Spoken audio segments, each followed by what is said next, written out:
On a tense May morning, a federal courtroom in New York became the epicenter of global attention as actor Jamie Foxx took the stand to testify in a case involving his former close friend, Sean Diddy Combs. What was about to unfold in that courtroom would send shockwaves through Hollywood, shattering the carefully constructed illusions that had surrounded Diddy's empire for decades. Foxx's testimony was believed to be the key to unraveling the deeply hidden corruption within Hollywood's entertainment industry, a place where questions of power dynamics, financial influence, and manipulation have long been scrutinized in silence. Foxx, known for his incredible acting range and comedic timing, had once called Diddy a friend. However, the jovial atmosphere surrounding their friendship and the glamour of Hollywood's social scene was, in fact, he had often joked about their wild party days together. "I hang with Pete Diddy, a lot. Man, Sean, Puffy Combs, and we hang out, man. Foxx was here to tell a story that had never been disclosed before, a story that Hollywood had spent years and millions of dollars to bury. I've seen what Diddy has done, not just to me, but to Cassie and countless others." The courtroom went silent. What had driven Foxx to take this step? What had caused the friendship between two men who had once seemed inseparable to fracture so violently?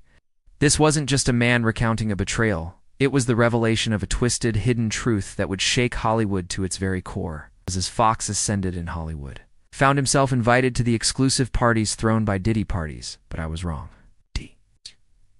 I call him Black Gatsby, Foxx quipped during his Netflix comedy special Jamie Foxx. What had happened was poking fun at their shared past. What appeared at first to be a dream was soon revealed to be a nightmare, about to be stripped away. Foxx had already become a beloved figure in Hollywood. His electrifying performance in Ray had solidified his place as a star. But the world Foxx had entered with Diddy was darker than anyone could imagine. Foxx, standing at the pinnacle of his career, was soon caught in the vortex of he forced her to be with others. Even me. He had once been blinded by the glitz and glamour, but now he couldn't unsee what he had witnessed. Diddy wasn't just a mogul. He was a predator, using his wealth and influence to control and manipulate those around him. The breaking point. I saw young women drugged and humiliated, serving the whims of the VIP guests. I couldn't be part of that world anymore. I refused. But Cassie's eyes, they were pleading, begging me to save her. I confronted Diddy, Foxx said, his voice strong, despite the pain in his words. But Diddy's grip on him was tightening, and the cost of defying him became painfully clear. Foxx's career, once rising rapidly, began to falter. By late, I told him I was done with this, that it wasn't my world. But it wasn't until the tragic death of his beloved grandmother that he realized how far she was everything to me. She was my light, the one who raised me, the one who taught me too. He told me, "You think your grandmother died of natural causes? You thought you could walk away from me that easily?" The words sent Foxx into a fury, and he snapped. I lunged at him, hitting. "We knew Diddy had the world in his pocket," Foxx said. "But we believed that the truth, no matter how fragile, had the power to bring him down. Diddy was willing to go to crush anyone who stood in his way. It wasn't just the violence, it was the power," he said, his voice cracking with emotion. It was the way Diddy had, with private investigators and toxicology experts on their side. They continued to push forward, uncovering more evidence that linked Diddy to the crimes he had spent years hiding.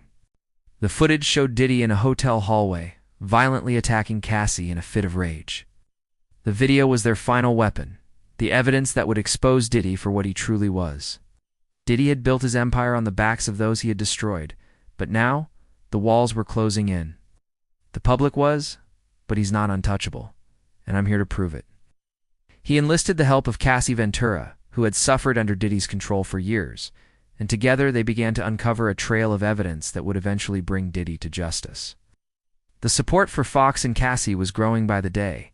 Social media was ablaze with hashtags like #JusticeForVictims and #DiddyExposed as millions rallied behind them, and financial documents linking him to human trafficking, money laundering, and bribery.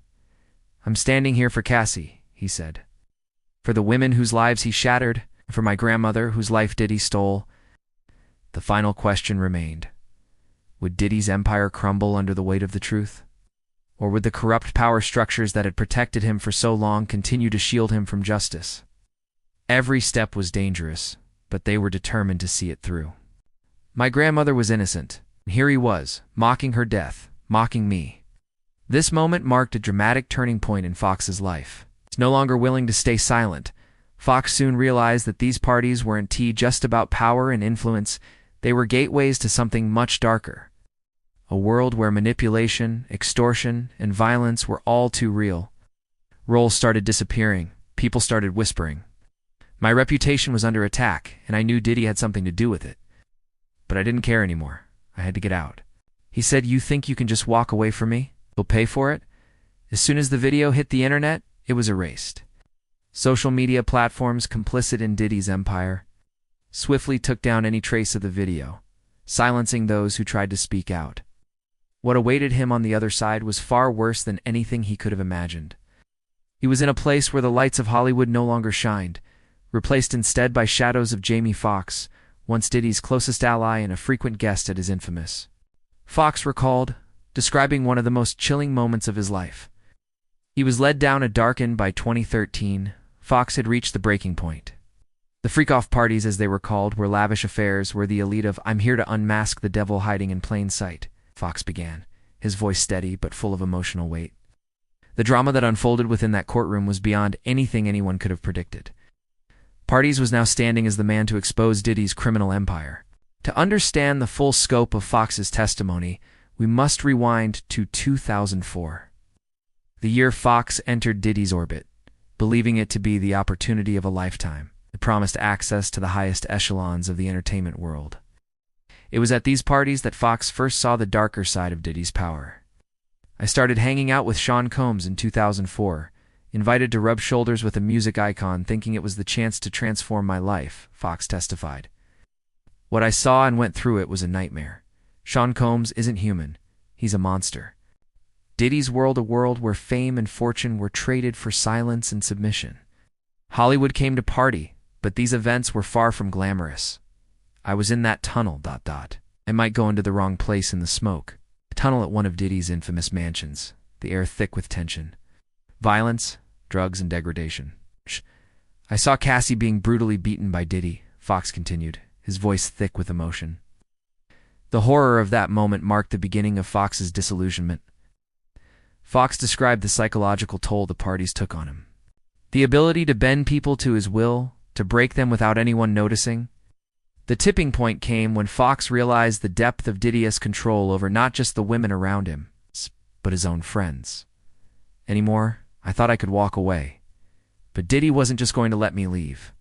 Those words stayed with Foxx, haunting him as he tried to walk away from the life he had been part of for so long. 2004, things started to change, Foxx said, looking back at the trajectory of his career. Foxx's testimony continued, painting a harrowing picture of the extent to which Diddy controlled the lives of those around him. His once thriving career had begun to crumble under the weight of rumors, manipulation, and threats. "I was devastated when she passed," Foxx recalled, tears welling in his eyes. "Chased my dreams, and when I turned to Diddy for comfort, he laughed."